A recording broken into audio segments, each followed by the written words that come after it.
A very good morning, my dear students. Welcome back. Today we will be starting a new chapter, that is magnetism. Now, this is a very important and interesting chapter as well.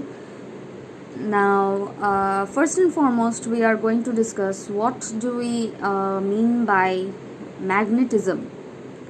Magnetism is actually the study of the force that can be felt around a magnet, that invisible force that can be felt around a magnet whenever a magnet is kept in close proximity with other magnets, or whenever a magnet is brought close to a substance that is usually made with iron. We see that magnets get attracted to substances made of iron, that is, they show a force of attraction.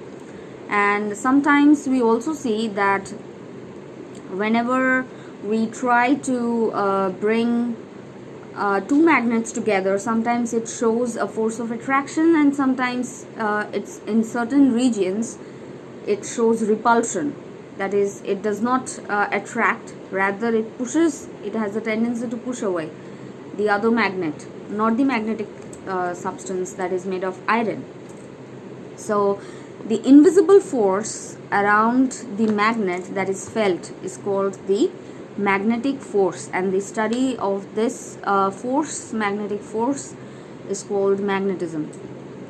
Now, how did the magnets come into the knowledge of people?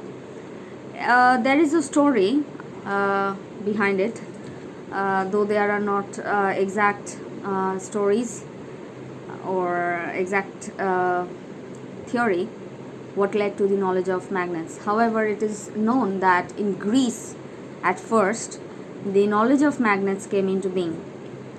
That is, a shepherd boy in Greece was once walking with his shoes, the tip of which was made of iron, and he was carrying a wooden rod, whose tip was also made of iron.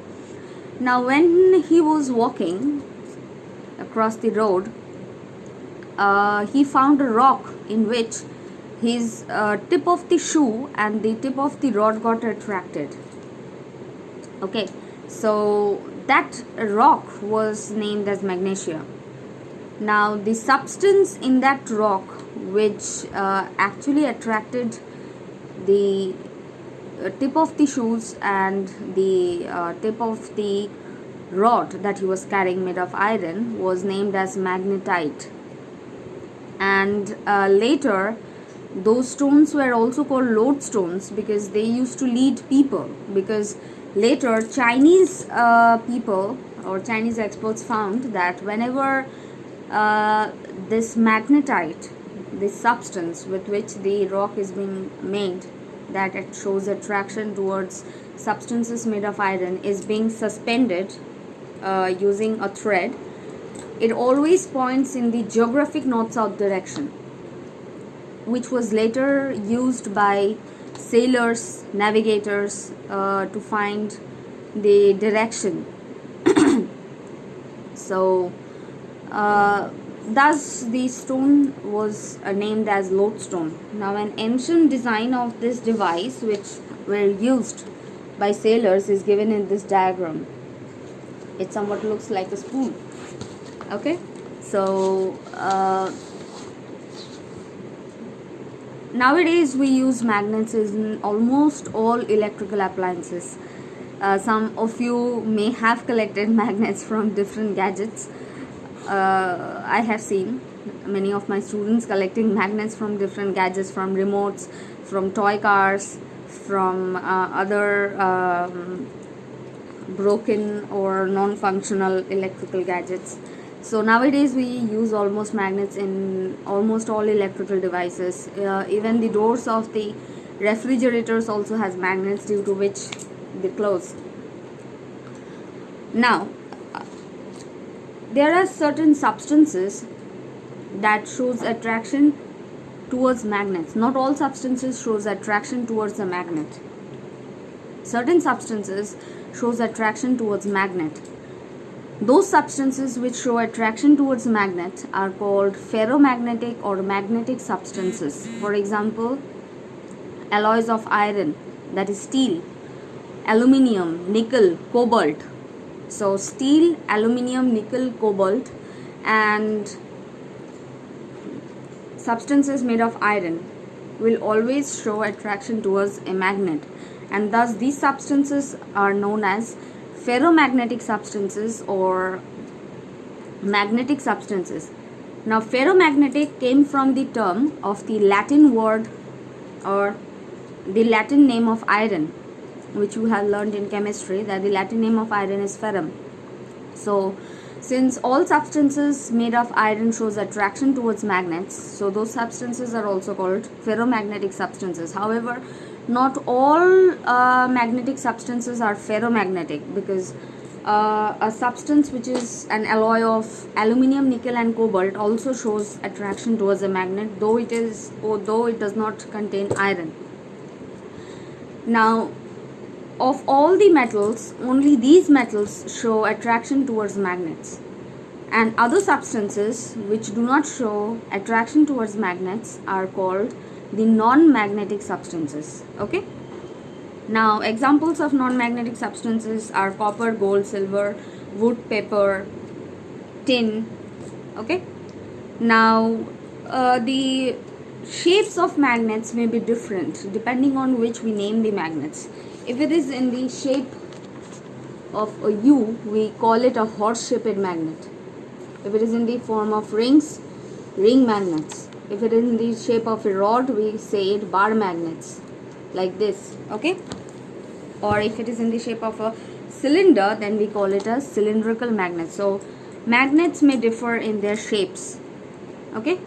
So now, what are the basic properties of a magnet? First and foremost, which we have studied just now, that whenever magnets are suspended through a string or suspended by a string, it always points towards the geographic north-south direction.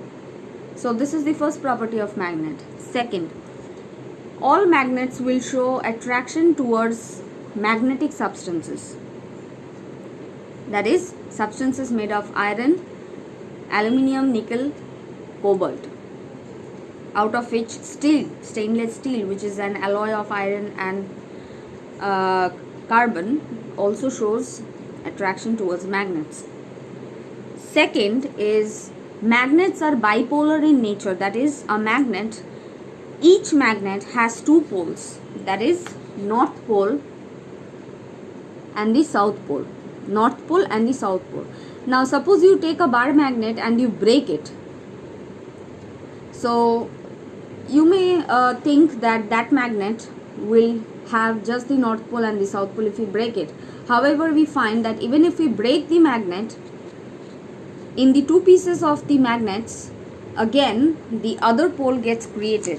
So magnets are bipolar in nature. That is, each and every magnet will have two poles, north pole and the south pole. Now, like poles repel each other and unlike poles attract each other. That is, a north pole of a magnet will repel the north pole of another magnet, but it will attract the south pole of the other magnets. Okay. Now, this is the reason why a freely suspended magnet always points in the geographic north-south pole, because the earth itself is a huge magnet and it also has poles, north pole and the south pole. Now, when we suspend a magnet, the pole of the magnet that points towards the geographic north is called the north pole, and the pole of the magnet that points towards the geographic south is called the south pole of the magnet. Now, you may think, just now I said that like poles repel, unlike poles attract. So the pole which points towards the geographic north, why will we say that as a north pole? Because the geographic north pole or the geographic north of the earth is actually the south pole of the earth's magnet. So that is why the north pole of the freely suspended magnet points towards the geographic north, which is actually the south pole of the earth. And the south pole of the freely suspended magnet, which is pointing towards the geographic south pole, is actually the north of the Earth's magnet. That is why it points towards the geographic north-south direction. Now both the poles have the same strength, north pole and the south pole. Both the poles have the same strength, and the magnetic substances show maximum attraction towards the poles. Now a magnetic force, that is the invisible force that exists around a magnet, it passes outside the magnet from north pole to the south pole, and the force can be shown by lines, magnetic lines, which are called magnetic lines of force. That is, if you place certain iron fillings on a paper and you place a bar magnet below the paper, you will see that the iron fillings arrange themselves in circles.